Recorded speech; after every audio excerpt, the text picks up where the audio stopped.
In the morning, your best friends are up and performing.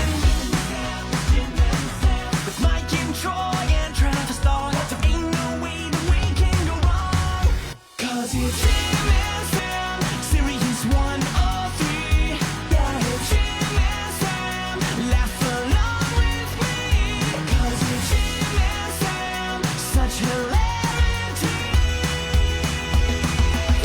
Let's start the show! It's Jim and Sam. Jim and Sam, Jim and Sam, Jim and Sam, Jim and Sam, Jim and Sam, Jim and Sam.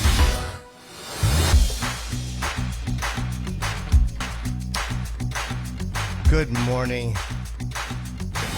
Here we are. Welcome. Jim, we can't see your Yeah, I'm going to turn gorgeous it. face. You're Yes. souring the staff's morning. Sorry, guys. Hold on. There were inter-office complaints that Jim doesn't turn his camera on early enough, and it makes us all long for his aesthetic. I believe that was actually Mike Montone, obviously, that used that phraseology. Yeah, I'm the only one with the vocabulary to pull that off. That's right. Do you know, I really just forgot. I was, Wow. hold on. For you take it for granted. You're not the one. You get the mirror, you know? The rest of us have to wait till your cam turns on.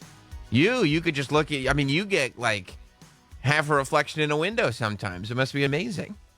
It really is a delight. I mean, I have to say. I could only imagine. I could only imagine how great it is. All right, hold on. I'm trying to miss. Sorry, guys. No, it's like we're doing the show with Gilbert Gottfried. Do you have a Mac or a PC? I don't know. Yeah. Hold on. Sure. It's okay. I mean, you know what? After clearly the direction things might be headed in for certain people on this show, after television appearances for last night, we can put up with a little bit of diva behavior. We can star treatment is star treatment, and people earn it. And sometimes it's earned.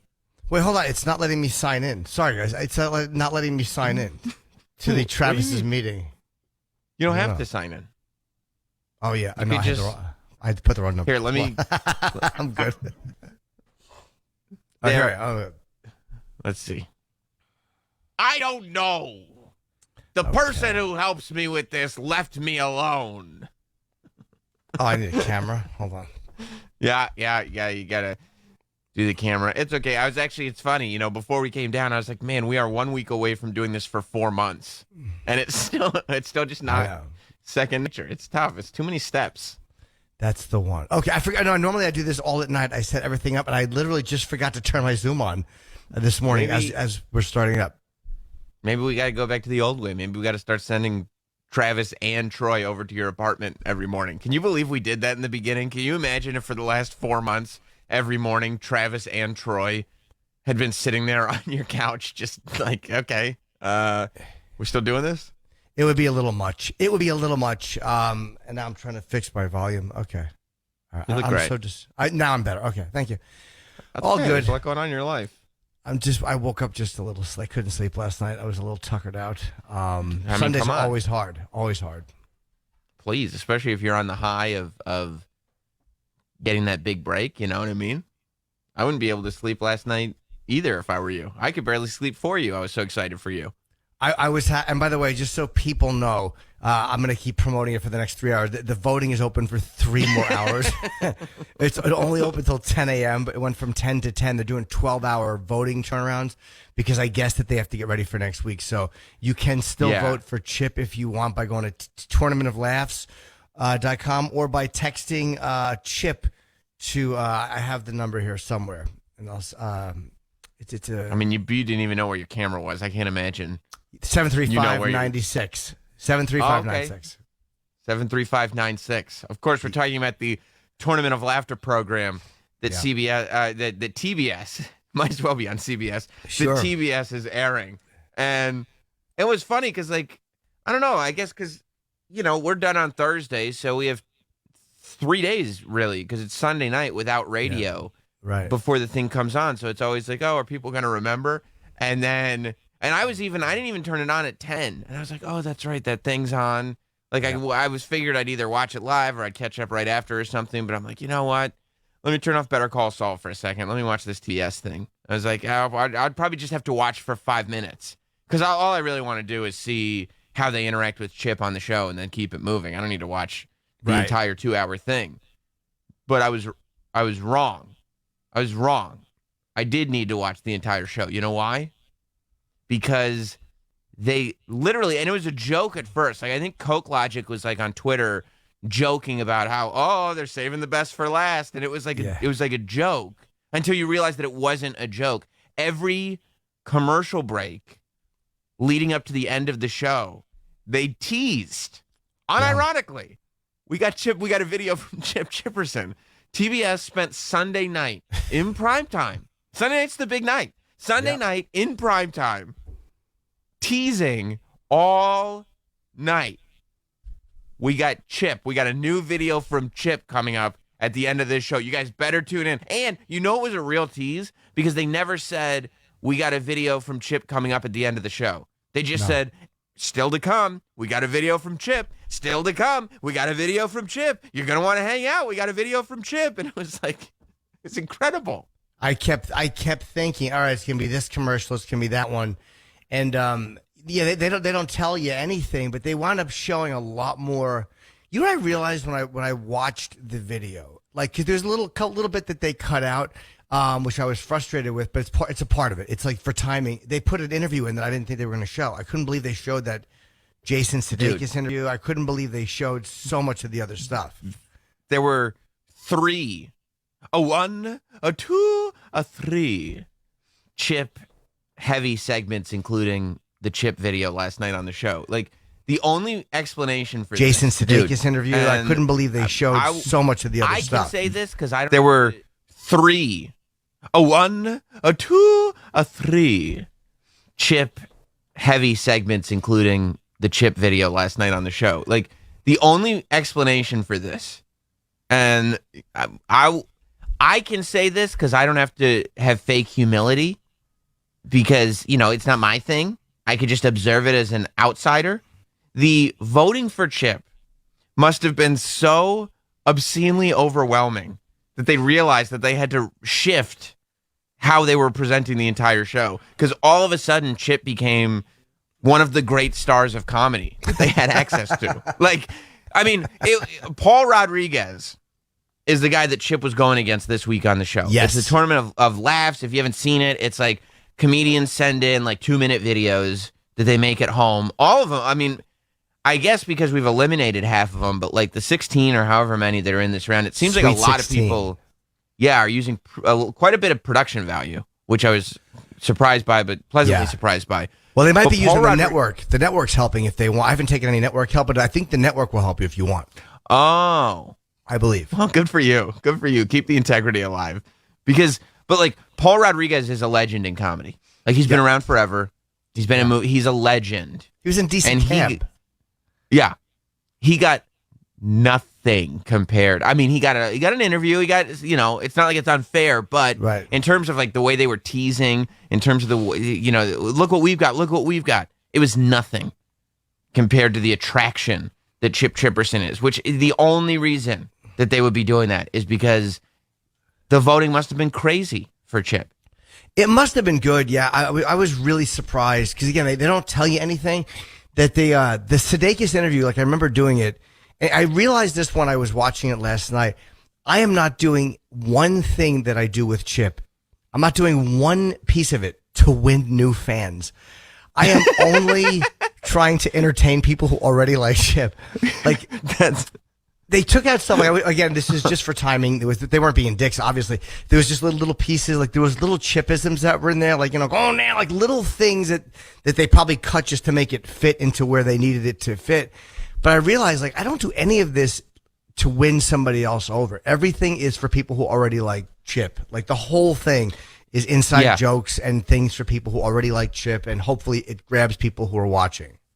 That's the beauty of it. That you're using this national exposure not to explain who or why Chip is, but just for Chip to exist there, the same way he's always existed. I was watching him, and I'm like, if you're just on the Dopey Zoom podcast, there's no difference. It's not like this is TV Chip, where we kind of make it a little more mainstream acceptable, and we kind of explain the weirdness a little bit, and we kind of, no. It's just straight up Chip, which is like the only way to do it. Listen, here's one of the teases. These teases, they played them literally all night last night, the whole hour show. Coming up. Feel like ready for the next thing. Could it be Chip Chipperson? I'm gonna win because everyone else is a piece of garbage. Or Fortune Feensworth? You need to relax. Putting it all on the line. Put all the Frankfurters in there. Go carbo load, and we'll be right back. Like, you see, there's no irony, and they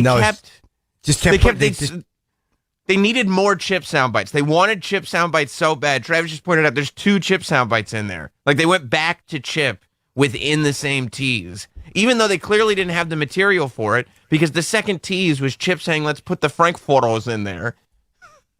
Yeah. I was even after the interview went really well. It was funny. Like Jason was very good with it. Like he just worked well with stupid Chip. So I was kind of happy with how they did it and how much they showed. I was surprised. Again, they didn't tell me that they showed a lot more than I thought they were going to. Well, before you get to the interview, there was another Chip segment on the show. But yes, there was an interview that went down with Jason Sudeikis and Chip, which to me was hilarious because if you remember, like, I was talking about this and going, how funny is it that Jason Sudeikis, who's like famous in his own right, like he's a celebrity, has to announce Chip. Just the fact that he had to announce Chip was funny to me.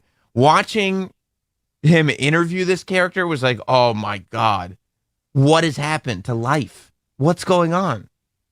But there was I'm looking for it now. There was a segment of your favorite part of being a comedian. And it makes me feel bad to an extent because some of these comedians had real answers. Like some of them were going like, oh, interacting with people on the road and doing this and doing that. And then Chip just shows up and ruins the spirit of everything. Like everything. Like to the point where if you took it seriously, you look foolish because you've got this guy Chip wearing shoulder pads. Wearing like a Beatles, it was jacket, a Beatles like a Sgt. Pepper's outfit. Yeah, talking about the green room. I couldn't believe how much of that stuff they left in. I couldn't believe how many different lines they left in. I was shocked because I remember doing those things. Again, you're just doing them into your phone and saying, they're not going to leave any of these. And they used a decent amount. They used a lot. Yeah, they used a lot. Yeah. Yeah, I think this is another... This must be another tease, I guess. I'm just going through it. Look at this. The least you can do is pass some swift judgment. When we come back, it's our marquee matchup of the night. Did favorites Chip Chipperson and Gina Yashere survive in advance? Or will Paul Rodriguez and Megan Gailey wear the glass slipper all the way to Champtown, USA? Can I get paid now, please? Answers to all this, plus laughs, plus competition, plus I'm going to show a little side boob. Oh, man, come on. Y'all got me again. Marquee matchup. Yeah, they called it the marquee matchup. Chip Chipperson on the Tournament of Laughter. Talking about Tournament of Laughs. Tournament of Laughs. He was talking about the green room. Here it is. I'm stunned that they left that. They left the whole thing. The whole thing. They left. You couldn't have had anything on the cutting room floor with the amount of time they spent. So they come back from that break, and so they've already done. They did all these teases, and you go, okay, now it's time. We're 43 minutes at this point into the show. So I'd literally already written a tweet going, can you believe they spent 40 minutes teasing Chip? Not realizing I shouldn't have said that because they were going to spend a lot more than 40 minutes teasing this in the hour show. So they come back and they have a montage of comedians saying, what's the best part of being a comedian? Before they can get to the marquee matchup, right? What's the best part of being a comedian? And of course, who is prominently featured in this thing? The best part about being a comedian. The best part about being a comedian is when you say something stupid, people think you're joking. I like getting the chick at the end of the night. It's gotta be the green room because the stuff they gotta give you for free. Like in my rider, they gotta give me a bag of lima beans. I've been all over the world. I've done shows in Borneo, Singapore, Malaysia, China. I've done strip shows. I've been on stage holding a penis in each hand. You never know what you're gonna get. That's what makes it so wonderful. French fries. By the way, as you're watching, you're going like, okay, they got the chip line in, right? It's done. They're Yeah, they going got all- one line. They got the lima bean line. Yeah. The stupidest thing. Yeah. Everybody's going like, oh, if you're a comedian, you could say everybody's being funny, but being truthful. And then, I mean, you got to see this. If you haven't seen it, I'm sure it's on demand. I think it's on TBS's website. If you go to tournamentoflaughs.com, you can vote for Chip, and then you can also watch the episode on there. But like Chip is wearing like a red bowler hat and like a royal blue and blood red Sergeant Pepper's jacket with like gold tassels hanging off the shoulders. It's the dumbest. Well, I'm It's like concerned there's that people will no think Chip context looks like for an it. ass. I'm concerned people will think Chip looks like an ass. and I mean, to say, we can break this down for a second. To say that the best part of being any kind of performer is the green room is it's the greenest, newest, you've never performed anywhere answer that you could possibly give. Well, it's something that a fool would say. It's not something a veteran who has contributed anything would say. It's one of those things. The reason I can't believe they aired any of it is because all of it was said thinking of just like the people who already like Chip. I can't fucking believe. I didn't change any of it. A couple of the lines they left in like that were just such Chip for people who like Chip. I couldn't believe that shit was on television. I was kind of stunned watching it last night. You would make the same video for TBS or for your Patreon. Like, it's the same. It's the same. I literally posted the original version on Patreon. It's like a 5.5. I just put it up today. It's a 5.5 minute version of that video that was way too long, so I had to cut it. But like you'll see it if you watch it. There's nothing different. Like there's no tone different on what was on TBS than what I would normally do as Chip. I didn't change any of it. Let's see what some of the other comics said was the best part about being a comedian. You get to eat French fries at the comedy clubs. They gotta give me Oh a my pair God. of flip-flops, a brand new color TV. The thing I love about being a comedian is going to different cities and Okay, that's two flip-flops and a color TV. Okay. Color TV. meeting new people and making them laugh. Is that cheesy? It's true. And they gotta give me 2 gallons of soy milk. Telling the stories of the people. They could have just put that in. Like, they could have left that as one clip, but they wanted a third appearance from Yeah, they Chip bumped it so they could keep the soy milk line. Soy milk. They looked at this montage. And by the way, no other comedian has appeared more than once.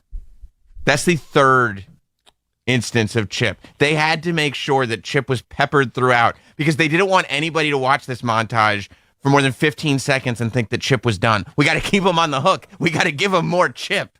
Well, you know what it was too, and I do think that you might be right. There must have been a very good amount of votes because I looked at some of the other TBS posts with the other and it's all Chip comments. It's all like fucking Chip Army. It really made me laugh because they're probably what the fuck. I remember trying to convince them to do it. I'm like, I think people will like it. It'll be silly. And like, well, not like they didn't understand that. And now every comment from like about some other picture, they'll put up a picture of Fortune or Preacher lost it. It'll be all Chip Army comment. It's so silly. Dude, the fact that TBS wasn't sure about this should tell everybody listening to this right now. The only thing you could possibly do is hijack the entire show and turn this into the Chip show. Do you understand that this is the only language that network people get? That we need to vote to the extent that at the end of this thing, they go, maybe we need to offer Chip like a late night show. Maybe Chip needs to be our Sunday night guy. Like, you give them no other option because we're 2 weeks in, and they're like, we have to turn this into the Chip show. Chip got more attention by a mile than any other comedian on the show. By a mile. Yeah, they did. Again, I was again kind of stunned that they left as much of the outside stuff as they did. I can't believe it. Like, I don't know really, because again, there's no contact with the network. They don't tell you they're going to do this. They don't tell you they're going to do that.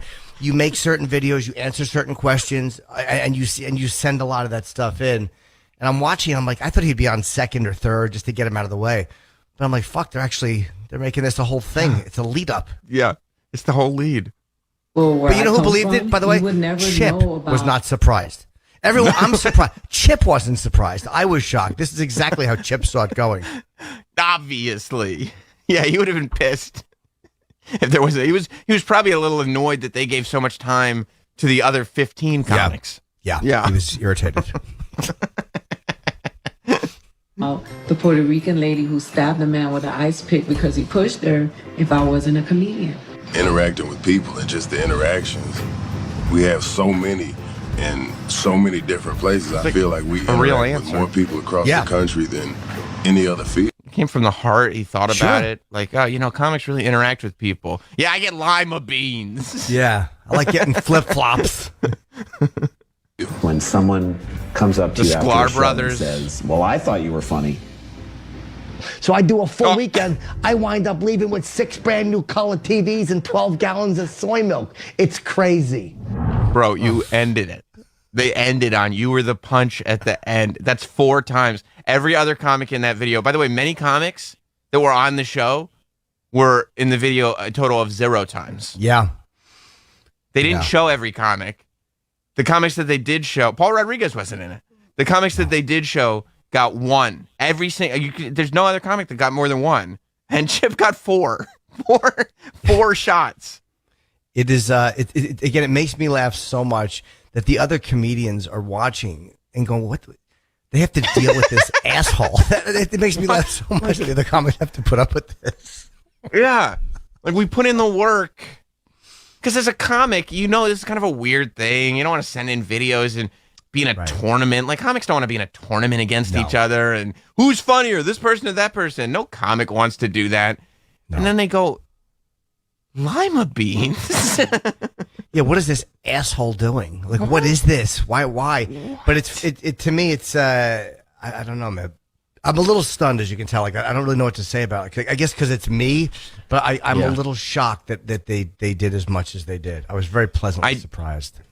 I did, as I was watching last night, I hashtagged RIP Jim Norton. Because I thought it was very funny. I saw that. Okay, so then, Travis, you watched more than me. How many of the matchups did they do interviews with the comics before the matchups? It definitely wasn't all of them. Like one or two. I watched the whole thing because I figured it was going to be like 2 weeks ago where I would see Chip at 10:15 and then I could go about my night. Yeah, me too. Didn't happen. Who else did they show Chip was one of them. Wait, I'm trying to think. Leading up, did they? They might have showed one. I can't remember who they showed. They didn't. I feel like they did something with Natasha, but I can't. Yes, they answered her. She asked a question. They asked her a question, and they asked whoever she was up against a question. Preacher Lawson, I think, is who she was up against. But it wasn't like a 2-minute sit-down interview. No. You got more time than some people got on Carson. Oh, yeah. TBS called Chip over to the couch, didn't they? TBS called Chip over to the couch last night. Okay, so now, yeah, you're right. I mean, no matchup got this amount of time, and it was not to highlight Paul Rodriguez, unfortunately for Paul, who, again, is a legend. And that's the thing. Like this is absurdism at its finest. But Paul started, they did interview Paul, I think, to make it fair, because they can't just interview Chip. Right. So here's a little of the Paul Rodriguez interview. They think I've done my job. But me, I'm lucky enough to also have... Oh, that was the end. That was the build up. That was the build. Sorry. Let me go to, because when he asks Paul Rodriguez about Chip Chipperson, it's like, Paul Rodriguez has been in the business for so long. By the way, the reason that I missed it was because the Paul Rodriguez interview was so quick, which I think was because they had to dedicate so much time to the Chip Chipperson interview. They did. As I said to Travis before the show, it felt like 48 minutes of the hour show was the Chip Chipperson interview with Jason Sudeikis. I can't believe that they left it. I can't fucking believe they put that much in. You're just looking at the clock going, well, I know how long my video is. I don't know how long Paul Rodriguez's video is, but how could they be going to the Chip interview now? There's so much time left in this show. What are they doing? What is this? All right, let's go to the legend Paul Rodriguez. Well, I'd like to have his address. You know, This is as he's answering. Sorry for we're just the technology we have. All right, I'm single. I have very little use for my genitals, unfortunately. If you are to win, how do you see yourself celebrating? Getting drunk. Getting drunk, it's a tradition. And we basically have a still in the backyard. I love that. Your competitor, Chip Chipperson. Any thoughts, any feelings? What do you think? Well, I'd like to have his address. You know, I like to bump him off. Well, there you go. But if that's not possible, then I guess I'll have to use comedy. And boom, there you have it. Paul, I don't know if Paul knew exactly who Chip Chipperson was. No. I don't think he's been watching the show. No, I don't think he knew who the juggernaut of Chipperson was. He did not know who Chip was. No. Paul Rodriguez. He's been around for how long? And he's got to deal with a guy on TV going like, well, do you think you're funnier than Chip Chipperson? Yeah. I'd be like, I don't want to be in the thing anymore. I don't want to go through this. I don't want to be on the show. Wish you the best of luck in the tournament and below the belt as well. You bet, buddy. That was Latino legend Paul Rodriguez. Now, most broadcasters, they'd stop right there. They'd think, I've done my job. But me, I'm lucky enough. By the way, I swear to you, when I was watching this, when he was like going through this, I thought that they were only going to interview Paul Rodriguez. And I was like, okay, this has got to be a make good. Because I'm thinking they spent so long promoting Chip and not Paul Rodriguez. And then they did that this is 30 seconds after that montage that we just played. So I'm like, Chip was all over that montage. So I guess they're just going to do this, 45-second interview with Paul Rodriguez as kind of a make good equal time type thing where they'll do the interview with Paul Rodriguez, then they'll play the videos. I honestly did not think that there was going to be a Chip Chipperson interview. No, I didn't either. And I certainly, again, I remember doing it, but I didn't think that, I figured that they're just showing Paul and then they're going to get right into the videos. I didn't think they would show any more Chip. Enough to also have the esteemed honor of being joined by his adversary tonight, Chip Chipperson. Hello, Chip Chipperson. How are you? Just chilling out, waiting to be crowned the victor. I appreciate that confidence. Chip, I'm curious, is it about the money for you, the fame, the women? Why do you do it? It's about all that stuff. I mean, with the women, I'm used to it. Okay, yeah, no, I get that. And the money, I got the money. Like a lot of times there's kids in the hospital, they need cheering up. So I'll have the parents cut me a nice check and I'll go, I'll wave at them in the window and I'll cheer them up. Usually about $5,000, 20 minutes. That's a sweet gig. Yeah, but you can't put a price on a child's happiness. Like, where do you go with that? When you go, you can't put where do you go with that? You can't do anything with that. How is that TV? Like, there's nothing. There's nowhere to go. No. But again, I just improv the answer. So there really was no thought out plan for me. So I didn't give him anything to work with. There was nothing for him to work with. Well, that's why I'm sitting there going like, wait. This is the same. This is literally the same back and forth that like I would have with Chip on his dumb podcast on Zoom. That's the same energy that Jason Sudeikis is getting on TBS right now. He's going home. Thing. He's married to Olivia Wilde. He left us like he's famous. Yeah. And he's got to sit there and go like, I'm going to try to make I'm going to try to go with you. Oh, you're making a joke because you get paid to go to the children's hospital. Visit sick kids, And then Chip hits him back with, but you can't put a price on kids' happiness. And he's like, well, okay. Oh, you just said the opposite. Like, what do you want me to do here? Yeah, nowhere to go with it. True, but $5,000 is a good place to start. Chip, I'm curious. You have already dashed the dreams of one of the comics in this tournament. Easily. Yeah. I mean, do you have any regrets, any remorse? Look, this is what happens when they face the juggernaut that is Chipperson. They all know what they're up against. I mean, the guy I'm fighting with now, I like him, but I mean, he's going to get run over. I know it. He knows it. It's nothing personal. I'm a natural entertainer. I'm just naturally hilarious. It's what I do. Mm-hmm. I'm going to win this contest. They didn't think that Chipperson could do it, but the fans knew. They're called the Chip Army, and believe me, they will rise. I'm going to take us all the way, and then we will see glory. Why are you emphasizing those words? They will rise. We will see glory. Like, what's so douchey? And you're like emboldening the fans. Like you have this greater good. I forgot that I mentioned the Chip Army. And you don't blink is the thing. Like, I mean, you know what I mean? Like you don't dip out of character you don't wink at the camera at all. That's the part where you really go, like, what am I watching? Because there's no sort of, hey, it's really, it's Jim Norton. You guys know me. I'm just doing a character. Like you're like, what? You're waiting for the payoff. You're waiting for the payoff. Yeah, where I step out or something, it just doesn't come. Something like, why are you doing this? And it's just because it is. It's just what we're doing. Jason Sudeikis has to just sit there as you barrel over everything to just talk about the Chip Army. Yeah, and how we will see glory. By the way, this whole time, Chip is wearing a red fedora. He's got a bad, ill-fitting white tuxedo jacket on. Do you think it was ill-fitting, the white tuxedo jacket? Yeah. I mean, the shoulders are just draped way past your actual shoulders. Yeah, it's terrible fitting.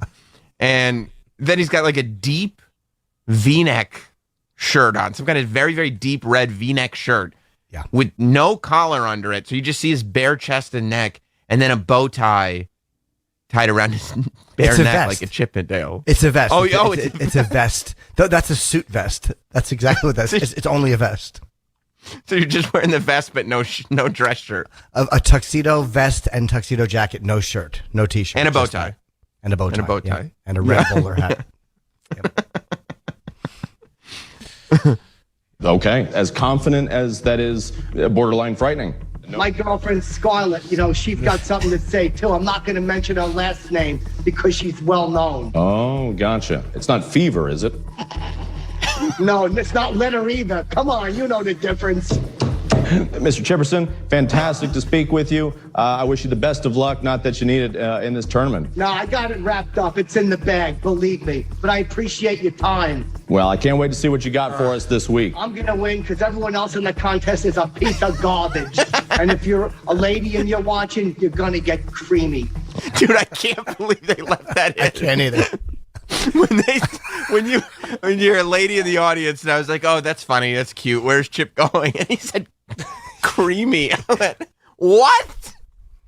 I was watching it, and I remember saying that, and I'm like, I think they probably took that part out, and they actually made the point. It was actually the last line of the interview. You're going to get creamy. I can't believe they left that. I mean, there's multiple natural edit points that you could have taken to not have that line in. By the way, is Chip's Believe Me, do you think that somewhere that's influenced by Club Soda Kenny? I don't know. Believe me. I just you heard know it. what? It's possible. But it's like Yeah. it's when you're talking, I think it's more Chip is talking to somebody who isn't familiar with Chip. So the normal out points in the moment, Chip doesn't, I don't know where they are. Like you're trying to put an end on a sentence because a lot of times with Chip, there's no end on the sentence. It's literally, but yeah, it actually might be Club Soda Kenny, but it wasn't conscious. It's one of those things where you're trying to end the sentence. And with Chip, I don't know where to end the sentence. And I'm not used to talking to people who don't know who Chip is. Yeah. Win because everyone else in the contest is a piece of garbage. And if you're a lady and you're watching, you're going to get creamy. Yeah, eye infections are the worst. All right, let's see how these two heavyweights compare. Let's check out their stats right here. Chip Chipperson has been haunting podcast playlists and his mother's basement for years. But Paul Rodriguez is... So then there's another intro. So more sort of familiarity with Chip. Yeah. And then they air the Paul Rodriguez video. And this, to me, was the most outlandish thing that they could have done. Right? After all that, and they air the Paul Rodriguez video. Let me take you to the end of the video so you can hear what should be the intro for Chip's video, obviously, because what else would come after Paul Rodriguez's video, right? Let me get you there. Okay. By the way, while you're finding that, Paul Rodriguez's interview was 50 seconds. Chip's was 1 minute and 50 seconds. Oh wow, is it almost they left that much time? Yep. It was literally more than twice. More than double. It was like Yeah. Chip got almost 5 minutes of airtime last night total. If you add that with the video, that's almost 5 plus a couple of little snippets. That's probably Plus close all to the 5 teases. minutes of air. That's what I'm saying. That's probably close to 5 minutes of airtime, which is a lot in these things. That's a lot more than I expected. And he got at least a minute in the Who Wants to Be Best Part About Being a Comedian montage. Yeah, a lot of lines. Right? That's like 10% of the entire show, because what's an hour show? Like 43 minutes after commercials? About 43 minutes, yeah. That's like 10%. Dude, the voting must have been insane. Insane. Okay, this is the end of the Paul Rodriguez video. The Paul Rodriguez Quarantine Life Hazmat Suit. Available in adult sizes for men and women. Not for use on children, pets, senior citizens over the age of 75, or during rigorous sexual activities. Please consult a doctor before incorporating one into your daily life. Okay. Paul Rodriguez is driving the paint hard, but can Chip Chipperson take the charge? Hold on now. Hold on now. Keep your feet planted and we'll find out right after this. They teased it again. They teased it again. They said again after 51 minutes of teasing. Chip's gonna be here. Chip's gonna be here. Here's an interview with Chip. Here's a montage with 4 Chip clips. Chip's gonna be here. They go like, "Hey, guess what's coming up after the break? Go on now." And it's pieces of hot dog going into a pan. Yeah, I forgot about that. They did show that. They did show Go On Now. All right, good. Yeah. All right, that makes me feel better. They teased it. They teased, like, they didn't just play it after Paul. They were like, we can get one more tease in to please our advertisers. Don't worry, guys. If you want to advertise on Sunday nights, don't worry. We got Chipperson. I mean, I swear, last night, and I know, Travis, you were there with me, it was full-on Bizarro World. Like, what the hell is going on? Like, this idea that Chip could end up with a television gig is so not a reach anymore that it's absurd. And it's because he's going to be the lead into Conan. He really is. He really is. And it's because you guys are voting like crazy. You're ruining TBS's plans. All of you that are voting are ruining TBS's plans. TBS didn't want Chip. So that's why I think the Chip army, they will rise. Yeah, and we will see glory. Yeah, it was really ill. We will see glory. We will see glory. Yeah, we will see glory. Yeah, it was very terrible emphasis. All right. Let's hit the end of the show. Here it is. You've been waiting. We're at 55 minutes in. We've been waiting the whole time. It's coming. Fresh.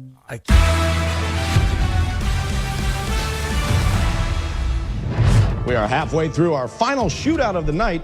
Before the break, Paul Rodriguez made it rain from deep. Time to see if Chip Chipperson will weather the storm. Chipperson's Delights. Yeah, they left tuned in the opening. You tuned in at 10 p.m. It is now 10:55. And you've been waiting all this time. And you're rewarded with Chipperson's Delights. Chipperson's Delights is that was the big yeah. I guess voting must have, again, they can't tell me, and they really don't. But it must have been very good. They were very nice all week in the lead up, and they must have been very pleased to put Chip at the end like that. They must have been really happy. You look at the social activity on it, and I mean, Chip literally has, by a multiple of 1,000 times, 1,000 times the social interaction of some of these other videos and stuff. They put it on they put a GIF of. Look at the TBS network Twitter. I just checked. Okay. All right. All right. First tweet. Yeah, no, I should check that. Let me go to TBS. I couldn't stop thinking what people who don't know Chip are thinking while they're watching this. It's crazy because, again, none of it was done for them. Oh my God. None of it was done with them in mind. I'm not thinking of any of the people who are not. This is only for Chip fans. Just some guy making hot dogs and butter and beans. Dude, it's the dumbest recipe ever. It doesn't go anywhere. But look at this. They spelled army the correct way. Like, they spelled it in the Chip way. They spelled it really? ARME. It says at Chip Chipperson Army, where you at? # Tournament of Laughs, and they spelled it ARMEY. They're now doing Chip research to make sure they get it right because they've understood that as much as it was a joke, the Chip Army has overtaken the Tournament of Laughs. Wow, the people are responding too. Yeah. Yeah. Yeah. Yeah. Cake for the Chipper, Lamar. I don't know what to. Are they bringing up cake for the Chipper? Someone says they're looking for a victory at the park at night. Oh, I'm looking at some of my Twitter mentions now. Somebody is calling Chip a modern-day Steve Urkel. Can you imagine if there's a Chip doll and you pull the string on the back and it says, "Ladies, get ready to get creamy." Yeah, you can get creamy. I just saw that. Wow. Reed Rothschild is talking about the Chip Army, and he sent a meme of Alfred and Batman saying, "Some men just want to watch the world burn." Oh, that's funny. I didn't see that. That's very funny. Yeah. Oh man. Yeah. Oh man. Okay. I just saw. All right, I literally just saw that they showed the Chip Army. It's a GIF, and then we will see glory. ARMEY on the TBS Twitter account. You need to send it to Bob Kelly today. Post haste. Like, he is going to be furious with all this. Okay. All right. Let's get into Chipperson's delights. Hey, party people. Chip Chipperson here to talk about nutrition. When I was a boy, my mother was a marvelous woman. She was loving and caring, but at times, due to being sickly, she was unable to prepare a meal for me. Hey, Ma, it's 2:30. I haven't had no food since Tuesday. Oh, mind your manners, Chipper. Your mother's got a tummy ache. So I learned. I did laugh at home. Usually I just look at Chip disgustedly. But when the animation is just Chip's mom throwing up into a bucket, and they're putting, this is on TBS Sunday night. Yeah. I'm like, yeah, that's really funny. That's just a dumb noise. So childish. Yeah, it's a child's way of making a puke noise. To make food all by myself, a healthy and nutritious meal that I'm going to teach you how to make today. All you need is a couple of hot dogs, some butter, and a can of beans. Now, to save time, I've taken the liberty of opening the beans. What you have to do is take your frankfurters and cut them into small pieces. A little thing pops up on the screen that says Chip Tips. Cut small pieces. And again, just for time they did it, but there was a very funny plate drop, which was total accidental, that came out of the vomit that they took out, which really bummed me out. But again, it was just one of those things that they're trying to make it all fit. Chip dropped. Yeah, I mean, at this point, they've already dedicated a certain amount of time. Yeah. And, let's be honest, we're devoting network time to a guy in a wig making hot dogs in a pot. Yeah. And then you scoop them into the bowl for transport. Hold on now. Hold on now. There you go.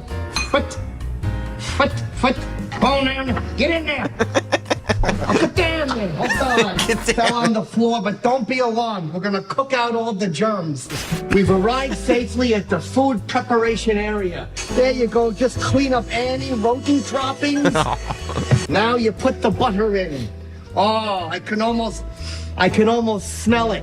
Oh boy, if that doesn't smell good, nothing does. Put all the frankfurters in there. Oh God, if that doesn't look good, nothing does. Because you want your hot dogs to be cooked. Because you got to be watching this going, where is this going? Is this some kind of Kaufman thing? Is this some No. And you're like, no, it's not. It's nothing. By the way, it's the essence of nothing. A couple of the people who like are obviously TBS fans are like, this sucks. What is this? Yeah.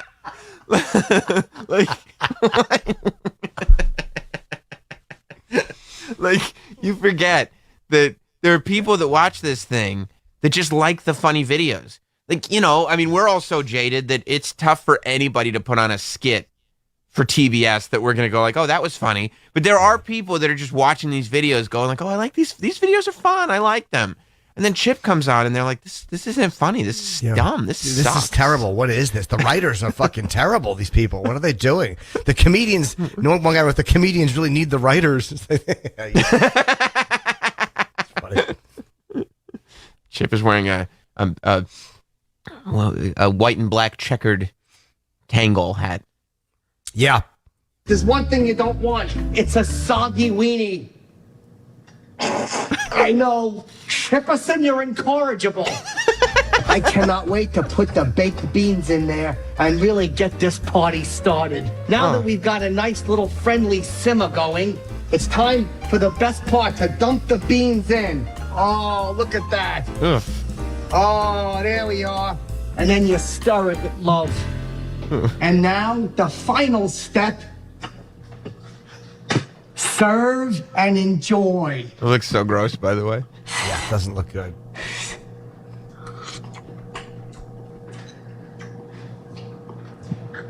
I'm Chip Chipperson. What? I hope you enjoyed this episode of The Cooking Show. Forgot the name of his own show. It's just a non-ending. It just goes and ends. Oh. He took the smallest bite ever and then didn't even really react. Like, you couldn't tell on his face. It's just nothing. Like, they just waited an hour to put that on, and it was just nothing. There was no laughs to be had. There was no. I mean, it was nothing. No, it was just Chip being Chip. Just Chipperson with the recipe for success. Oh, I think it was. Oh, no. Come back and Yeah. say that. He says the recipe for success. Yeah. And high cholesterol. You know what? Let's break down Chipperson's concoction. Dude, they weren't done. No. They did more Chip. They wanted to go. They did this, I think, with like one other person. I think Fortune got it, where they replayed like a clip of her video of her falling down. Right. But other than that, I really did not see a lot of it, especially since they'd already devoted so much time. But they're not done breaking down Chip Chipperson yet. With a closer look. You know, if you zoom in, you might see the layers only a keen eye can catch. Look at that. Loneliness, intense regret, and long strands of beautiful, shimmering hair. You know, it must be one of those guys that uses a 2-in-1 situation, shampoo and conditioner. Just gorgeous. Woo! What a night. I am pooped. There you have it. There you have it. Chip's second appearance. Yeah, a lot. Yeah, dude.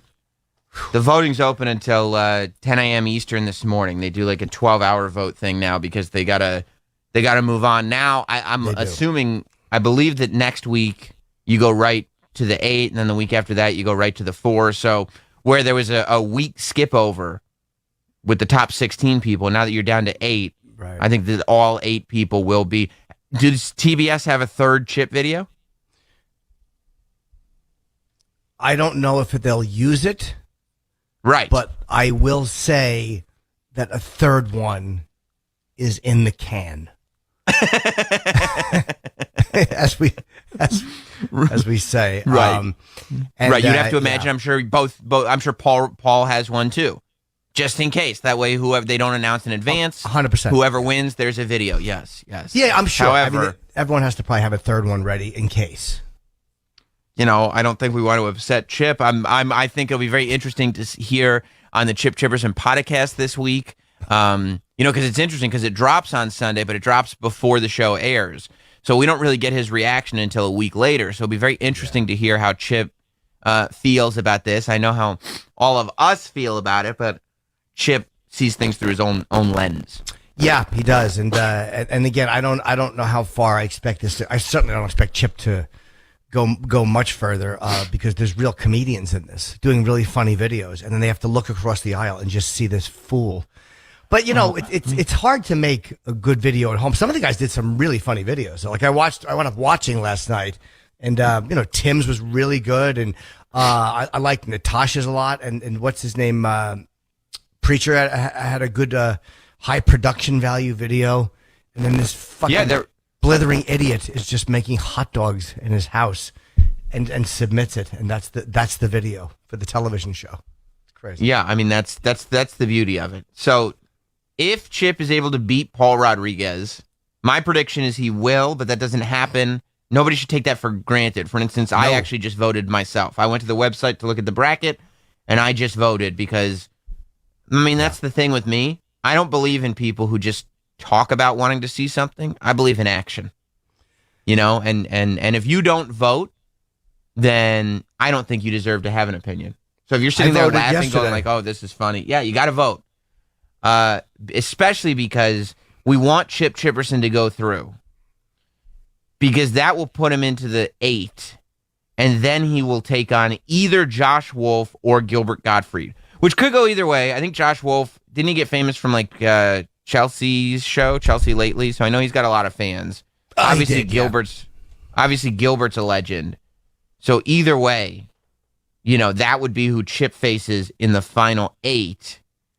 And then if he gets through that final 8, if he gets through the 8 and goes into the final 4, his opponent in the final 4 is just, it's money no matter what. Because Chip is either going against Fortune, Tim Dillon, Michael Rappaport, or Margaret Cho. Or isn't Jeff Ross on it too? You talking about on the that's final 4. Oh yeah, he's on the West Coast, right? If Jeff Ross were to make it, you would have to face him in the finals. Yeah. Shit. Yeah, this tough competition. We'll see. I love vote, it. You can vote twice actually. I think once from your phone and once from your computer. You can vote twice. And then open a different browser and you can vote again. What's that? Oh, that's perfect. Yeah, open a different browser and then you can vote again. I just voted 3 times. Oh, thank you. I would never encourage people to do that. I didn't know that was possible. That's very smart, Troy. That's very, very good. I didn't know you were good tech friend, savvy like that. It's very good. Oh, that's excellent. Yeah. That's excellent. I'm excited, man. Thank you to everybody for the support. Yeah, I appreciate it. People are having. I think people are having fun with it, and yes, it's really not done for anybody other than Chip fans because I none of it is going to win over anybody new unless they just like it because it's ridiculous. But I haven't changed the fucking. I should have said Johannesburg, but I just didn't. I just because I didn't think they would leave it in. Like they're really weird with stuff like that. I probably should have kept that, but there may be a reference to it down the road. I'm sure that if there's another interview, there'll be another reference to it. I hope there's another interview. I mean, I was flabbergasted by this episode. Absolutely flabbergasted. Yeah, hopefully they'll want to film a new one. It was a big weekend for the show. We had this on Sunday. On Friday night, our buddy Raj gets his sentence commuted. I'm glad we took him on Friday and not today because we got to hear nervous Roger. Like it was, I don't think he knew, by the way. People were asking me, do you think Roger knew? No. I think Trump he probably knew deep down that he would get it. But with Trump, I think you never completely know until it happens. And he might have thought, like, I just don't know if this is going to. We got to see nervous Roger, and I kind of like that. I like seeing nervous Roger. Yeah. Roger was still on the campaign of trying to convince people that he was going to die if he went to jail. You know, if he knew, because he had to go, because it's probably more in Roger's wheelhouse to be like a no mask guy, like to be a send the kids back to school guy. But he had to be a let's take Corona serious guy. Yeah. Because he has to convince everybody that Corona's serious because he's going to die in jail. Because Corona's serious, so he can't go to jail because he'll die.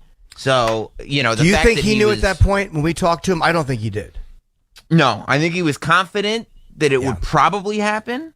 But I think that because he was still on the campaign, I think he wouldn't have been on the campaign. I think he would have been a little bit more cocky if he had known, if he had really known, if he had gotten the confirmation that this is happening. I don't think he knew either. Yeah, I think that he was. I think he, if he knew the odds weren't in his favor. Like he wasn't sitting there going like, but I think there was still a chance that he was going. He thought there was still a chance that he was going to jail. Because he figures Trump is going to do what's best for Trump. I mean, obviously he has to. He's the president. And knowing Trump is bad, as long as he knows him. And Michael Cohen went to jail and all these other people, and he didn't let them off the hook. And he might be thinking like, fuck, he's going to let me go just until the election. Or just until, and only if he get. And well, I don't know the difference between the commuting the sentence and a pardon. He may still have to fight Roger. Like, I don't think Roger's home free, is he? No. Well, he doesn't have to go to jail. But I think that Roger said he wanted the sentence commuted, not pardoned, because he wanted the fight to continue because he wanted to clear his name. Okay. Like, so that way, like, if you're pardoned, it would go down in the record books as you were found guilty, but then pardoned. But if you're commuted, then you don't have to go to jail, but a year from now, he can still do the appeal and hopefully win the appeal, and that way he can be not guilty. That's the way I understand it. Yeah. A pardon kind of takes away you being guilty.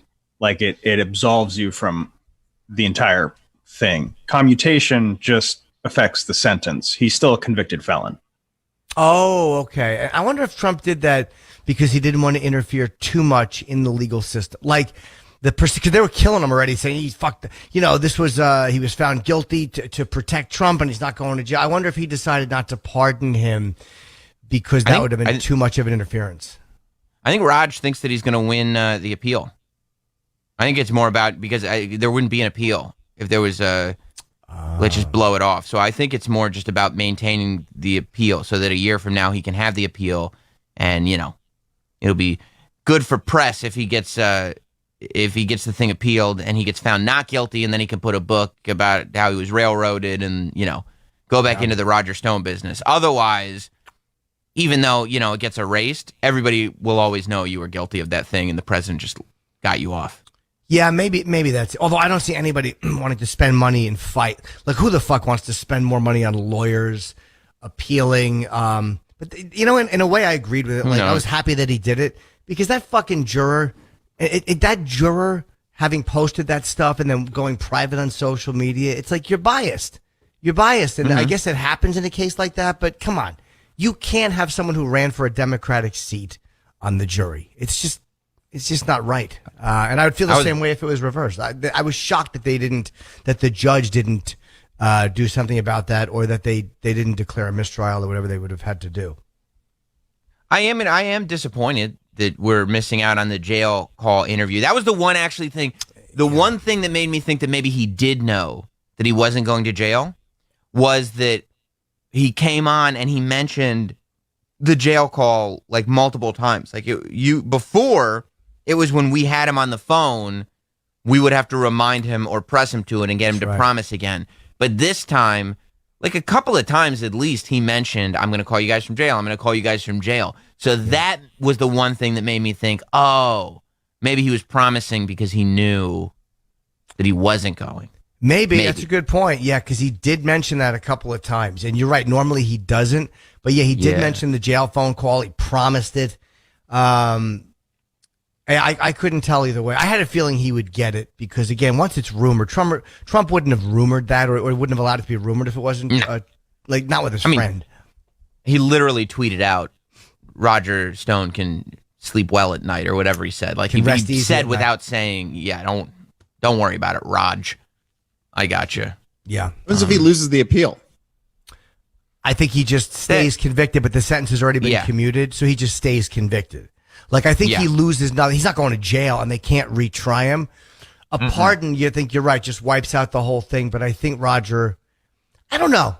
For me, I still think that this was more Trump's way of compromising and keeping Roger out of jail, and then saying, well, if he wants to appeal it, he can appeal it or whatever. I think that to have just totally pardoned him might have been seen as more of an interference. So, again, somebody who knows legally might tell me I'm totally wrong. I don't know. Yeah, I don't know. I mean, I don't think that the people who are going to criticize this move are going to criticize it any less.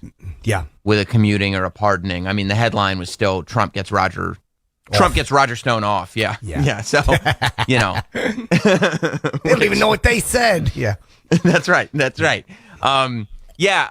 Although I do think that on some level, Trump might know that it's not the best thing in the world, because I kind of thought that he was, just because he's Trump, that he was going to let Raj sweat it out until Monday, and then drop the news on him on Monday. But maybe he doesn't want that news cycle. He studies news cycles. He knows media better than anybody. So the fact that he made this announcement at whatever it was, 6 o'clock on a Friday, makes me believe he knew a shitstorm would follow. and he just wanted to get it done with, go through the weekend, let everybody be focused on Chip by Sunday night, and then Monday morning comes and nobody's talking about it anymore.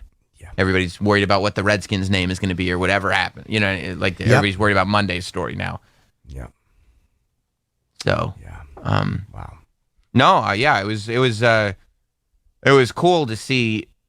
You had the show so closely attached. First of all, I think it's hilarious that we brought Roger Stone on the show years ago at this point, just because he's such a character. We thought it would be funny.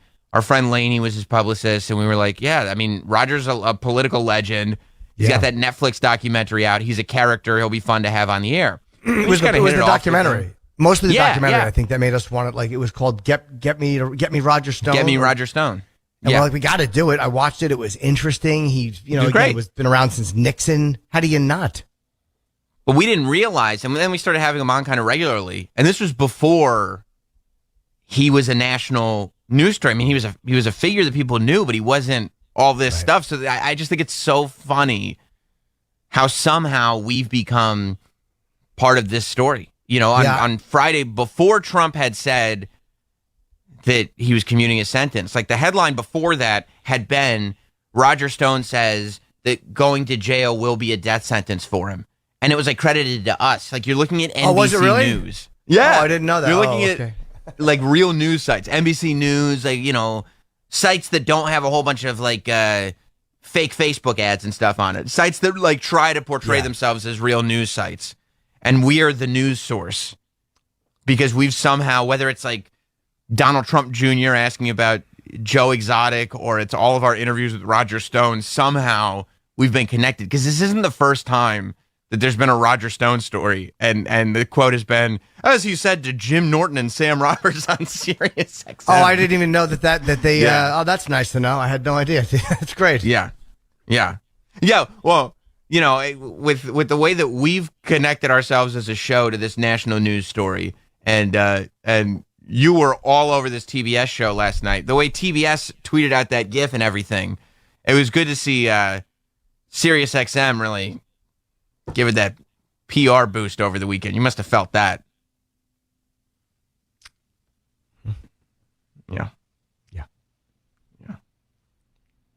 Yeah. That's it's just it's kind of fun though, to have a radio company be radio silent about the whole thing. That's kind of it's ironic anyway. I mean, it's fun that it's the same word. Yeah, yeah. It's awesome, right? Yeah. Why would they? You do the TBS thing and there's a GIF of you that you didn't even. That's the best when you do stuff, because I was talking about it before. Last time I did a thing with WWE. How great is it when you do a thing on a show and all you do is you just do the thing. You do the thing that they asked you to do. You go on and you're Chip on the thing, or I go on and I talk about my wrestling thing or whatever. And then you just go about your day, and all of a sudden you look down and the people who are behind the company have tweeted out a GIF or a quote or a video or something saying, hey, look who was on the show and look what they said. How great is this? You guys should watch it. That's awesome when it happens with other companies. Yeah. Yeah, it really is. When other companies do that, the fact that TBS tweeted out the chip. Crazy. Yeah, it's really great. But and they'd probably look at you, probably be like, "Oh, thanks so much for doing that." And they'd be like, "Well, we're a media company, and you are on our thing. This is what we do." And you go, "A media company does, yeah." You go like this, yeah. You go, yeah, of course. You go, "Oh, I don't know. That's news. I had no idea." Yeah, but sometimes, serious. As much as I enjoy the gig, sometimes I think they look at someone coming in as a celebrity, and they think this is just what we should concentrate on, somebody who comes in as a celebrity, as opposed to things that are actually getting them mentioned. I mean, in publications or whatever. Yeah. I mean, look, it's the business model. They like the announcement of a show starting. That's the thing. If we could have another announcement of a show starting, but the whole hey, what if you guys actually listen to the shows? If just listen to the shows and used your ears to be oh, we can use that to get out there, or I'm just aware of this thing that's happening. We can push this out there. That could be a thing too, but maybe I'm thinking too deeply. Yeah, I sometimes I'm shocked. I think that they are aware that we're here, and they just kind of leave us like a little, like an island. You know how like just a little satellite island floating around the company, and they send the check and they put us on the air. Yeah, can't complain. They're paying us. They're paying us. Could get. Yeah, I mean, that's the thing. I go like, you could be getting more for your money. A little bit like more. You could not for us.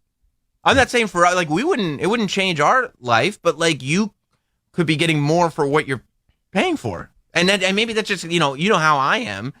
Like I like to make sure every bit of value I can get out of my dollar is gotten. I don't like to know that once I've paid for something that there's any value left on the table. That drives me crazy. You've never met a dollar that you didn't like. Sam has never met a piece of. Sam has never found. If Sam has never said, "Keep the change," those are words that Sam has never said. No way. And so when I part with my GWs, when I part with old George, sure, I like to be able to go home and explain exactly the value that I got for what I parted with. And I like to know in my head, you know what? The value of this is greater than me parting with that dollar bill. Because I don't like doing it. But I guess other people are a little bit more free with it. I don't know. I don't know. But God bless them, right? God bless them. Wow. But hey, that's the trick though, Jim. If you can get yourself in bed with TBS or, some other spots that'll get us out there, like I feel like it's cool that NBC and other news sources quoted us in spite of an effort to maybe not have any mention of the show anywhere. Yeah, zero. Yeah, zero. I would assume they don't want any association with Roger Stone, though. That'd be my guess. That might be it, but it's still a news story. And anytime you have anything that is a news story, it's not about the I guess because they're so celebrity heavy. I mean, Steve Bannon had his show, and I guess that they got shit from celebrities who you don't want them to have a platform. All these celebrities who want their own platform, but don't want a guy like Bannon to have one. Maybe that's what it was. So they don't have to embrace Roger's political ideology. That I don't care about that. But the fact is that we're just hosts on the show, and we have something that's being tied into the president pardoning somebody, and they don't do anything with it. Like, again, not that we. You know what I mean? Like, there's not even a push to the fact that it's a part of a news story that whether you agree or disagree isn't important. You know what I mean? Like, you don't have to agree with it. And people can hate Roger Stone. Who cares? I do try to always make sure that there's some kind of quote in there that people could publish that even if you don't like Roger Stone, you could still get down on that quote, Like, I try not to make it a Roger dick suck fest when we have him on. There's always something that you could at least laugh at. But there could be a backlash that he is involved with anything. You're giving him any sort of voice to talk on this platform. I don't know. I'm just taking a guess. Yes, no, that could be it. But, if you are worried that you don't want people finding out what's being broadcast on your airwaves, it's just a confusing business model. Yeah, it's just not like if you're like, yeah, we want to hire people to do a show on our channel. We just don't want anyone to know about it. Yeah, you don't need to keep that under your hat when you're a broadcast company. That's not something that you should go like, between us. That's right. Not something you should ever. You should push the idea that guys on the. You know why? Because that's kind of what we get paid to do. So, like, the fact is that when we're doing something that gets the company some kind of press, you'd want the company to at least acknowledge it a little once in a while, or even just being like, hey, this thing that everybody's talking about on TBS. It doesn't even have to be the Roger Stone thing. It could be like one of our people is on TV right now. That's it. Right? Doesn't that? Well, I understand why, because they fucked up with Chip at Sirius, and they will learn. How did they fuck up? By not, they held up the whole thing with Chip, the whole contract with Chip Chipperson, and right. And they will pay. Chip has not forgotten. Oh, really? Oh, he has not. Oh, no. He has not. Good. It's lit a fire. Chip holds a grudge. Chip, yeah, Chip holds a grudge. That's an excellent way to put it. Well, look, we should take a break. When we get back, and this is, as a benefit to subscribers, you'll actually know who's going to be on the show, because you wouldn't if you weren't listening right now. But Sean Evans, our buddy from Hot Ones, is going to be on it. He's doing Hot Ones now remotely. Like he's got a new season coming out. So we'll talk to him about that. We got Alex Winter on the show today. It's going to be a lot of fun. Stay right there. It's Jim Norton and Sam Roberts. Social distancing. We'll be right back.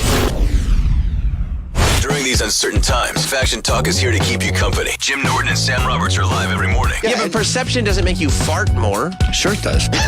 Followed by Cavino and Rich. How do I deal with you every day? I don't know. Bennington. I don't know who's worse with bad news, you or Gail, but both of you are like doing the show with Debbie Downers.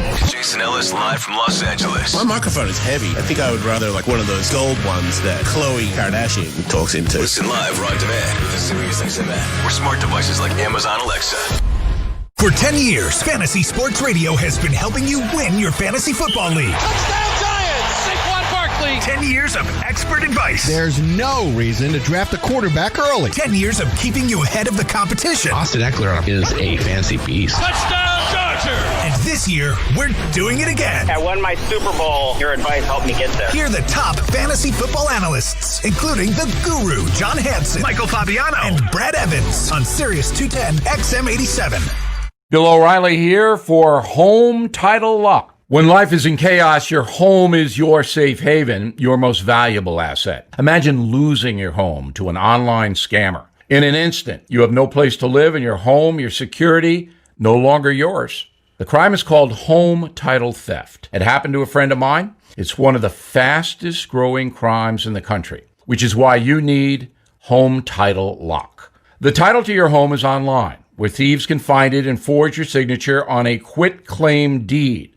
It then appears you sold your home. They can borrow against the house and leave you with payments.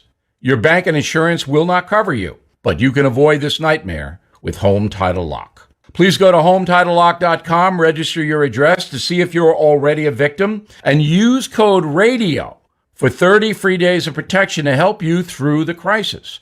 That's code RADIO at HometitleLock.com. Who else is just plain over cooking and cleaning every single day? Yep, that would be me. It's that or expensive last-minute delivery. Or searching for new healthy recipes and then just ending up with plain chicken and broccoli on repeat. With Freshly, eating well has never been easier. Thanks to their delicious, chef-cooked meals delivered fresh, not frozen, right to your door. Just heat and eat. Seriously, every meal is ready in just 3 minutes. No more eating the same thing night after night or messing with grocery shopping. Enjoy delicious meals like golden oven fried chicken, creamy summertime risotto, and fall apart tender beef brisket. Chef crafted and nutritionist approved. Each health conscious Freshly meal is packed full of lean proteins, veggies, and nutritious whole ingredients. Join over 1.5 million Freshly subscribers right now and get $40 off your first 2 orders of good for you meals at freshly.com/classics, but only until July 13th. That's freshly.com/classics. You've worked too hard to build your business to have it destroyed by a frivolous lawsuit. At X Insurance, we provide custom commercial vehicle insurance to eliminate your exposure and to protect you from unscrupulous lawyers. And if lawsuits arise, we aggressively fight them. We offer custom policies that cover vehicles used for any business purpose. Long-haul trucking, short-haul trucking, auto fleets, and more. And we can cover you no matter the risk or history. We're the best at what we do, and we've been doing it for more than 40 years. We offer same-day quotes and solutions, so call us today. Or have your agent call us and we can work with them to fill any gaps in your existing insurance policy. Regardless, let's make sure your business stays in business. For more information, visit xinsurance.com. That's xinsurance.com.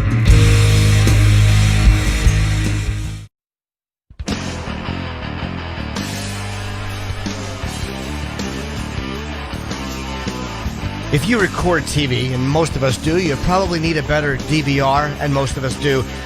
That's why you should get Dish. It's TV's most powerful DVR. Basically a master multitasker because it'll record up to 16 shows at once. 16! You ever tried doing 16 things at once? You'd probably have a meltdown, but the Hopper, yep, it'll record so many shows. No meltdowns, and by meltdowns, I mean that thing that's like recording conflict. Good luck getting that from the Hopper. So now, Instead of wasting time rescheduling recordings, you can work on the art of multitasking, like nodding while saying no or texting while walking. Those are things you do together. Just know that no matter what skills you master, the Hopper's got you beat. Record up to 16 shows at once. Just another reason Dish is ranked #1 in customer satisfaction by J.D. Power. For J.D. Power 2019 award information, visit jdpower.com/awards to learn more. Dial 1-844-CALL-DISH. Visit dish.com or find a local retailer near you. Bono here. This is Edge. U2X Radio is now live on Sirius XM. Explore the musical universe of U2 on their own Sirius XM channel. Along with exclusive shows from the band. Hi, this is Edge, and I'm here with David Byrne. Bono calling. Are you out there? U2X Radio, Channel 32, and the Sirius XM app. Bill O'Reilly here for Home Title Lock. When life is in chaos, your home is your safe haven, your most valuable asset. Imagine losing your home to an online scammer. In an instant, you have no place to live, and your home, your security, no longer yours. The crime is called home title theft. It happened to a friend of mine. It's one of the fastest growing crimes in the country, which is why you need Home Title Lock. The title to your home is online, where thieves can find it and forge your signature on a quitclaim deed.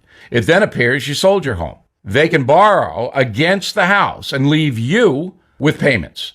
Your bank and insurance will not cover you, but you can avoid this nightmare with Home Title Lock. Please go to HometitleLock.com, register your address to see if you're already a victim, and use code RADIO for 30 free days of protection to help you through the crisis.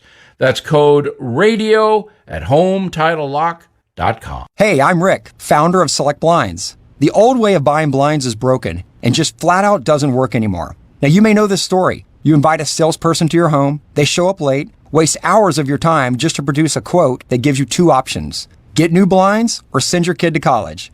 Now, that's not fiction. The same thing happened to me. So here's what I believe. High prices and wasted time, they're the enemy. That's precisely why I started Select Blinds as one of the very first direct-to-consumer brands 16 years ago. All of our custom-made blinds and shades are super easy to put up. If you can hang a picture, you can fit our blinds in your windows. That's how I've designed them. And the savings? Let's just say Johnny's going to college and you're upgrading your home and getting the light control, fashion, and privacy you deserve.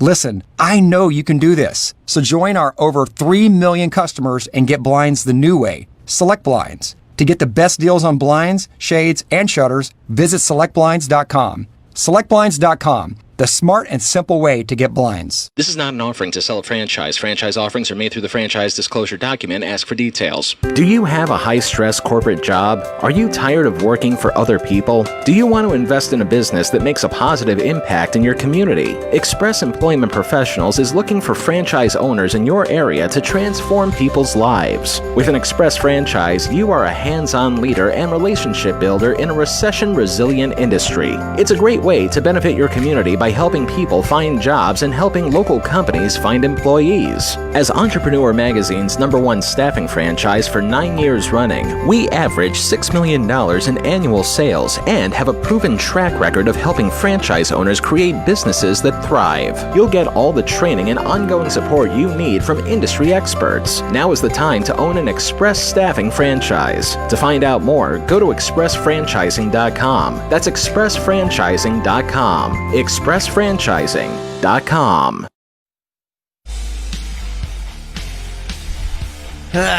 Talking about erectile dysfunction isn't easy, nor is it fun. Usually we just brush it off. We blame ourselves, saying things like, I'm tired. I don't know, the economy. We blame everything other than the fact that we don't feel confident. Long day at work. Sorry, honey, I'm not feeling it. Bullshit. We are just feeling insecure because our rotten penis has let us down time after time. But with Roman, it's easy to talk about it with a real doctor who can prescribe real medication. Simple, safe, it is totally discreet. With Roman, you can get a free online evaluation and ongoing care for erectile dysfunction. It's not ED, it's erectile dysfunction, all from the comfort and privacy of your own home. Doctor's going to work with you to find the best treatment plan if medication is appropriate. Roman will ship it to you with free 2-day shipping. Whole process is really straightforward and discreet. It's very simple to get started. Go to getroman.com/TEFT, T-E-F-F-T. Complete an online visit.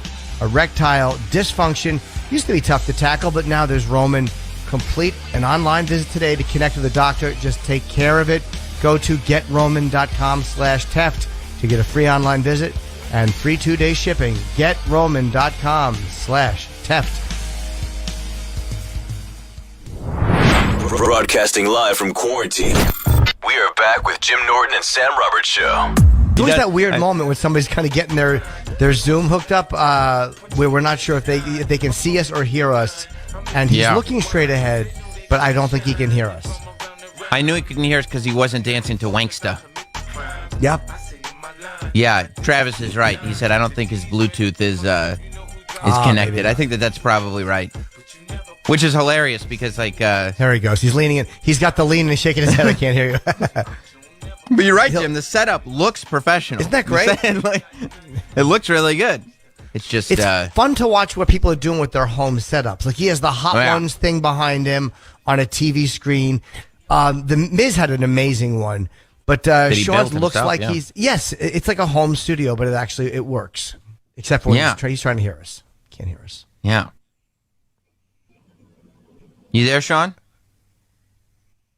No. I thought I could hear him for a second. No, you know what? I wonder, does he have a wireless headset? There's all this weird stuff with Zoom where he may not have the speaker or the audio hooked up to the right. You know how it goes. Like if you have one connection that's off, you just miss the whole thing. So you have to go into your settings.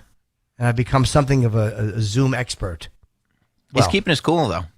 Yeah, he is. He's like, it's probably not my problem. Would you be? I would just be frustrated. You'd see the rage on my face. Yeah, you'd know. You'd know. Well, you're not a poker player, are you, Jim? No, I'm not. No, I'm not. You're too cute. I'm too cheeky. No, I give it away. I wear it on my fucking sleeve. I can't. And it's not because I think you're supposed to. I'm a shit actor and I can't hide it. That's all it is. Yeah. Well, I'm sure he'll get it. Sean's got a nice watch. Does he? I can hear you now. Oh, it was the wireless. Was that a wireless headset? Yeah, I don't know what the deal is. It's connected to the Bluetooth, but I took them off and now I can hear. It's amazing. Yeah. But you know what's great is that you maintained your composure very, very well. I don't know if you do that on purpose, if you know that like videos of people panicking, trying to figure out their technology is always embarrassing. So you're like, you know what? Even if it doesn't work, let me just move slowly and keep my cool. You know, it's because I didn't even know. I thought maybe I was in some sort of waiting room. You know, each one of these things, everybody has a different setup. Like your mics were muted. I was like, oh, they're live. They're going to cut to me. Some producer's going to hold my hand through this. But no, you guys are just right into the fire. But I'm here. Yeah, the producers forget sometimes that they have to tell people who aren't on the show that it's time to come on the show. Like all of a sudden you are just basically, you popped up for like a minute before we started and I'm doing an erectile dysfunction live read. And I'm like, I always feel, which could have just been me talking from my heart. And I always feel bad when someone is stuck watching me do a live read, but I'm glad you couldn't hear it. That makes me happy. Yeah, I couldn't hear anything. Okay, good. This is actually an improvement over our original setup. When we first started doing this, it was just like, our producer just gave people the Zoom number, and so they would just chime in, and the minute that they would just click join meeting, they were on the show. Yep. So like we had like Tom Green on, and he had come on a couple minutes early, and so we're just in the middle of talking, and we just hear, check, test. And we're like, hey, Tom, you're on the air. You're here with us now. Yeah, this whole thing, I have such a new appreciation for like the people that work in production on Hot Ones, because there are all these things that I never really, maybe I took them all for granted or whatever, but blocking and lighting and uploading to Dropbox, it's a nightmare. Don't you realize how much you don't know about technology when this shit happens? Like I realize how many little things I suck at doing that these guys, there's a real genius to the technology. And I have a very basic understanding, but anywhere beyond step one, I panic and it's just not my thing. Exactly. I'm helpless. Like if it takes me more than like 8 minutes to try to figure it out, I just am like, forget it, you know? Yeah. So how are you guys doing? How are you doing Hot Ones? Like, how are you actually filming it? Are you just doing it over Zoom? Is somebody setting it up and then you let somebody else edit it, or how are we doing this season remotely? Yeah, so basically what we're doing is sending the sauces out to people, and then we recorded a few episodes like from my living room, but now what we're going to try to start doing is at least putting me in the studio. So I'll be in the studio connecting to Zoom, like slowly we're calling it kind of the phase 2 of the Hot Ones operation, but it's been a real like challenge for sure. And then the other side of it is that when we have these people sit down with us, you know, usually we have a producer toss the wings, they sit, they bake in a little bit, you know, it's settled into the wing by the time we're shooting the show. Now we just have like Brie Larson dumping whole bottles on her vegan wings, taking them down. It's been like crazy. We had Eric Andre on last week. He's just dumping Da Bomb all over the wing, puking in his sink. So it's been an adventure offering us a new element, I guess. Don't you find too that with people being so far apart, as much as it's a pain in the ass on Zoom, at times it's easier to schedule with people because they're home and they're not on the road, and it's like you can get, I'm only available April 7th from 9 to 11, but now it's like, yeah, we can get people a little bit easier at this point. Yeah, I agree with that, you know, because we're all in the same way, like we're all in the same place. Like even right now, we're all doing this from wherever.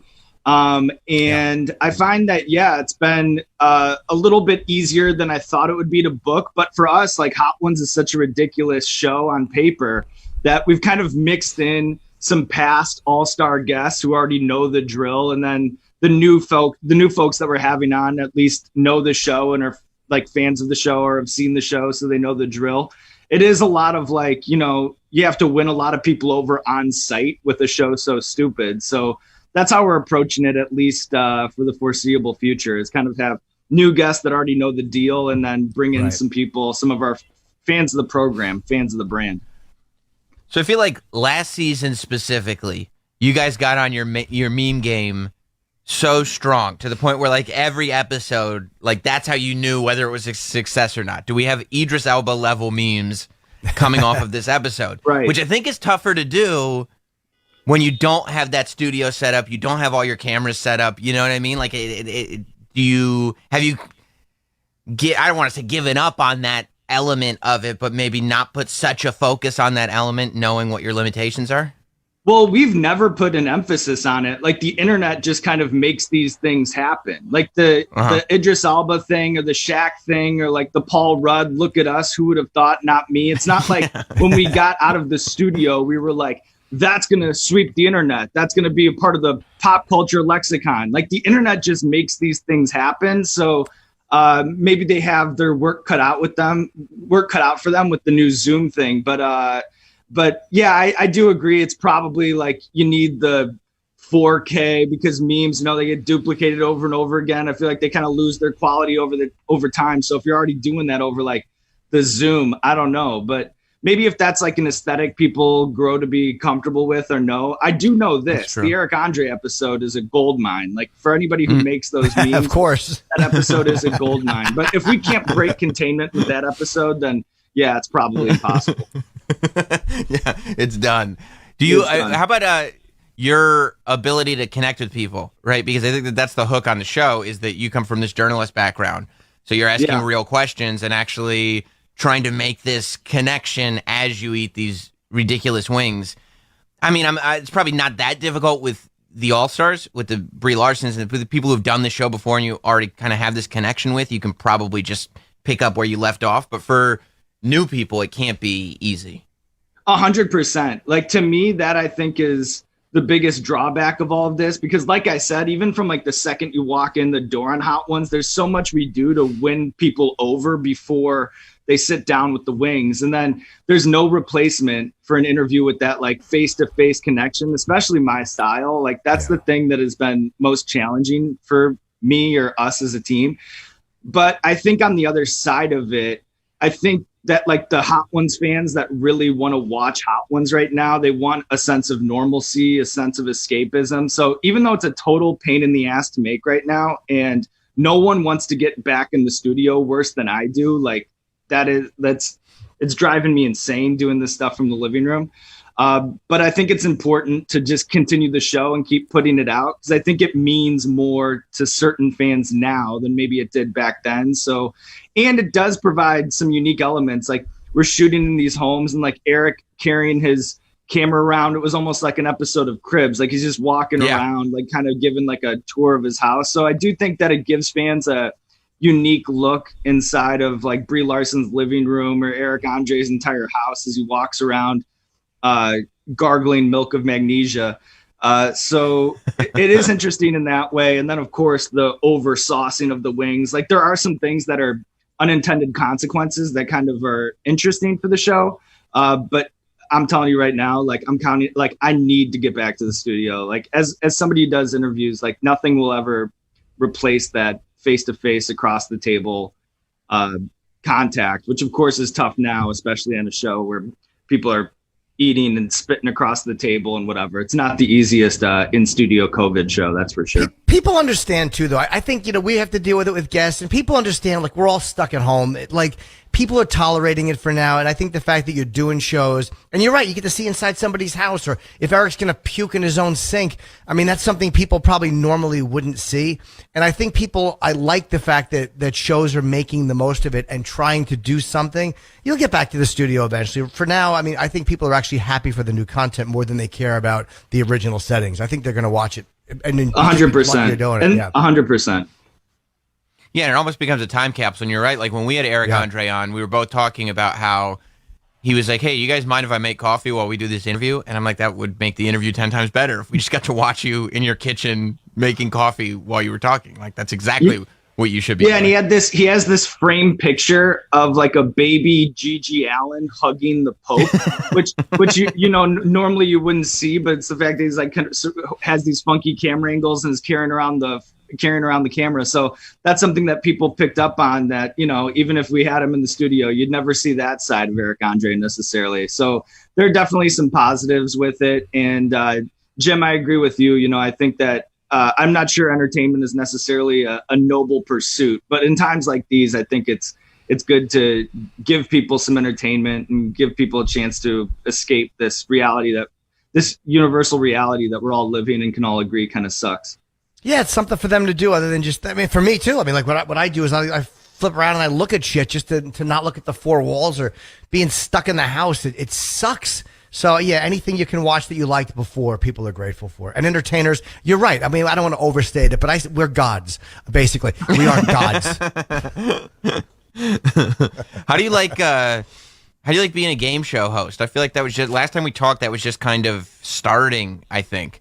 But now, True TV, here's how you know True TV is behind the Hot Ones game show, because they'll interrupt their Impractical Jokers marathons to give you time. Like, it'll go like, we have two shows now. We have Impractical Jokers and we have the Hot Ones game show. And you're like, okay, they're getting behind this thing. How have you liked being a game show host? For the experience of actually shooting it in the studio, it's awesome, because the Pepperdome is filled with 350 people, and then most of them are Hot Ones fans. And like, people are telling us, you know, they're used to like this sort of seat filler thing in TV where, like, especially in Los Angeles, it's almost like jaded old guys that go to the racetrack every day. You know, they're basically just zombies sitting in these seats. But we shot it in Atlanta, and everybody was like a Hot Ones fan that was there. People with like custom shirts and stuff, throwing me bottles of hot sauce to sign. And then it was like kind of an electric atmosphere, especially like when someone wins in the final round, it would explode like an NCAA buzzer beater or something. And it was awesome, because on the internet, you make the show and obviously, you know, people watch it, people recognize you on the street, or you see the YouTube numbers or whatever, but it's very like on the internet, you know, you make it and it kind of goes out into the ether and doesn't really like touch you back. But the game show is amazing because I got to shake so many people's hands and like actually see the Hot Ones fans face to face. So the experience of doing it was always exhilarating. Like, I'd always walk off the set on a little bit of a high in a way that was much different than the interview show. So it was just like a totally different experience. I've used the analogy of, if like Hot Ones, if it were like a musician, that would be like the work in the studio, like very intimate, very quiet. And then the game show was kind of like the concert. So fun in very different ways, but awesome experience. Isn't it weird when you see footage of things that have an audience now. Like, and then you're like, what the fuck are you doing? And you're like, oh, okay, that was shot a while ago. But it is weird now almost to see anything new promoted that has an audience. You're like, all right, that must have been shot at least 6 months ago. Well, that's what's awesome about doing game shows too, is that you can shoot so much. You can shoot like a whole year's worth in just a few weeks. And I'm very thankful that we shot all those episodes, that we have a second half of the year to put out. But yeah, no, I agree with the same thing. Like, I'll turn on TV, I'll see like Maury on, and it'll be packed, and I'll be like, wait, they can't be doing this. They can't be doing this. Because I keep waiting for somebody to set the precedent. Like, what's going to be the first big show to start putting a live audience back? And then that way I know that we can start kind of moving in that direction. But yeah, it's jarring. And then I'll look up and see that's an episode from 2019 or something. Yeah. Do you have mornings when you wake up and you're like, I don't want to do this hot sauce stuff anymore. It's enough. I don't want to sit there. Like, I'll talk to a person, fine. I don't want to eat wings. Oh, how hot is that? It's very hot. Like, do you have mornings where you are just sick of it? Yeah, definitely. We've been doing it for a long time now, over 5 years, and hundreds of episodes that we've put out. And then in addition to that, Jim, it's like a comedian that drinks a beer on stage, and then they leave the stage and everyone wants to buy him shots at the bar. It becomes like a cross that you bear. So if I go to any hot sauce expo, you could just say it. Bert Kreischer. Go ahead. Bert Kreischer, such as like, for example, like, you have to take on the lifestyle. So spicy food has become sort of like what everybody thinks I am, or like, they'll be like, hey, I got a sauce that'll really challenge you. Like, I'm seeking this sort of thing out. But on the other side of it, the show is everything that I've ever wanted. Over the years, we've been able to turn the team into a really tight family, and it's my thing. And, the creative decisions are made by a very small number of people, and I'm obsessed with the show, and I love the show and the fans and everything. So it is a weird thing. But overall, the way that I look at it is it's maybe a at times inconvenient byproduct of what is otherwise just a total dream come true. Yeah, an inconvenient byproduct. What a great way to look at it. The bullshit that comes is a bit of an inconvenient byproduct for living a dream. What else? Because it's such a fun gig. I mean, it's just people that you probably like actors and whatever that you enjoy anyway.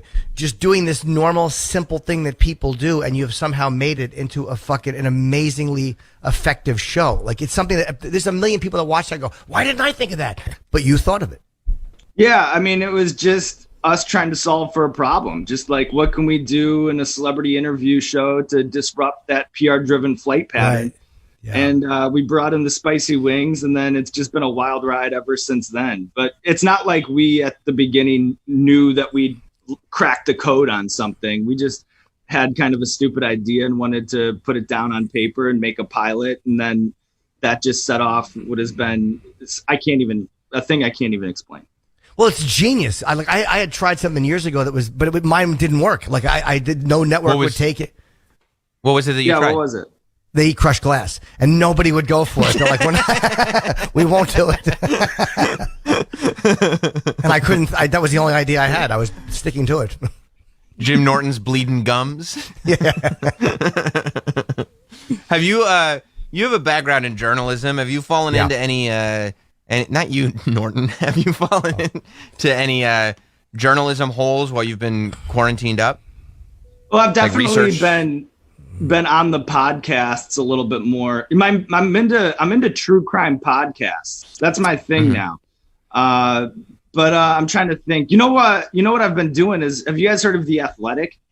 I love that site, The Athletic. It's like basically, I don't know what happened, but I feel like, with newspapers going out, they hired all of these amazing beat writers and like actually paid them like a good salary, like brought them all together. And then they have this subscription service for, this sports site, which I thought was an interesting model. Like, in this day and age of clickbait and everything, like, I think people would just pay for the best in the business to like give very credible information. So like, that's something that I've picked up recently is The Athletic. It's awesome. That's like part of my morning routine is just scrolling through there and reading through the articles. Is it all sports, or is it like everything else? You said sports. It's just all sports, okay. But I was thinking like whatever. I mean, I hope that they're successful and that, somebody will duplicate the model for news or duplicate the model for music or duplicate it over and over again. Because, we're like in this thing where it's just such a like, every media organization now is just such a content sweatshop, and you never know like who's just writing about like what for whatever. So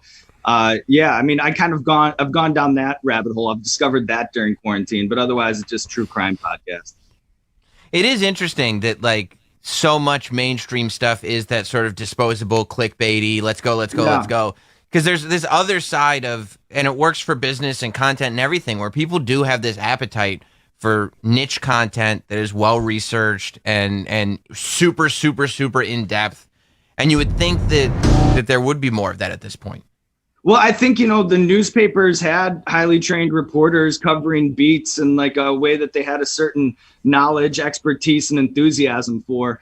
But I do think that that's kind of disappeared. And then you do have all these great professionals who are then out of work. So that's what I feel like they tapped into in a good way is being like, all right, well, how can we round up this talent and then channel it and focus it and make it something that's of the now, that's of 2020, that's in line with the way people are consuming these sorts of things, and then run with it. So I hope that that's successful and that it just keeps getting duplicated further and further, because whatever, I'll pay to make sure that the stuff that's reaching me is credible and solid.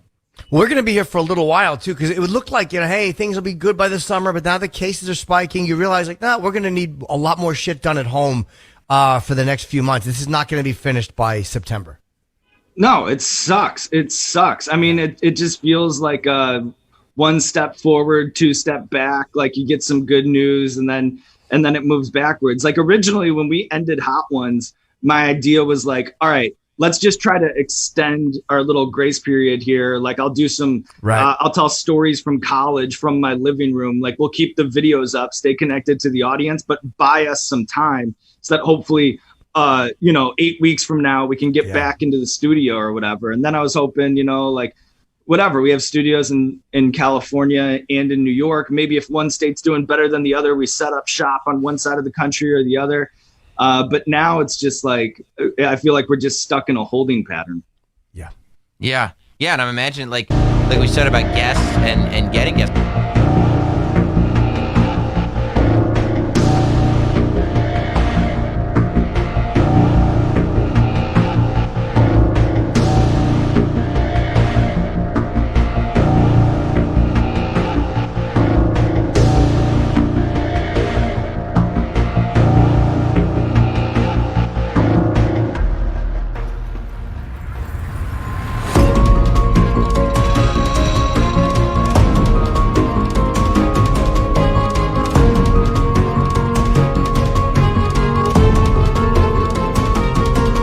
The other side of it is the public perception. Like you have to get to a point where like a celebrity will feel like, okay, if I sit down in an in-studio interview with you, I'm not going to get any public blowback.